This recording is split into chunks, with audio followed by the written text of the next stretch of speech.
The television scene is changing. So we're now authorised distributors for SkyStream as an IPTV solution rather than as a satellite footprint Sky offshore solution. So if you've got a high performing internet connectivity, whether that's on 5G or whether that's on Starlink or whatever, then it's not geographically limited. You can watch Formula One in English, in the Caribbean, in real time. Right, okay, with you. Yeah, right. So it opens up all these things. Whereas, with your TVRO, if you're in the have Caribbean, to be local language or something. You're on DirecTV, or if you're in the UK, if you're in Europe, you're on Sky UK or Sky Italia, because Sky UK runs out on 1 meter antennas. It runs out not much further than the south of France. So you're then watching Formula One in Italian, which you don't.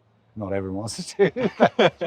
There you go. And that then also allows vessels to take heavy television receive only or TVROs antennas off their yachts, and you clean it all up. It's got some, but I remember I got my first mobile phone in 1987, and it was a suitcase with one of those old dialing things. Yeah, and it ran out in about half an hour, and a wired handset.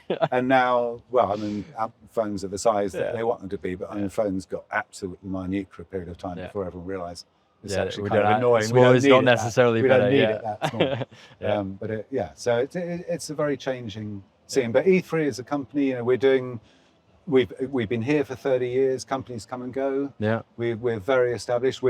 It's tough. And we did a lot of firsts. We were the first company to open up an internet cafe in Mallorca. We were the first people to put a VSAT dome on a yacht. We were the first company to put the flat panel Chimera antenna on yachts. So we got a lot of firsts. And we've been here for a while, but we have to keep moving with the market and the technology, particularly the technology. So we've got a big team of electronics and IT engineers who are seeing what's coming along. Yeah. All this stuff as well, again, cybersecurity comes into it. So how do you manage that? And also, how do you actually manage the network? Because if you've got Starlink and if you've got 5G and if you've got GMDSS compliance, how do you manage this stuff on board? So we've developed a system called eHub, which means that you can bond stuff together, or you can segregate owners and guests and captain and crew, so owners and guests can be on a more powerful connection. Or the crew can be, when you're inshore, the crew can be on a cheaper, possibly 4G solution on local 4G connectivity or something like that. So all these things are very manageable.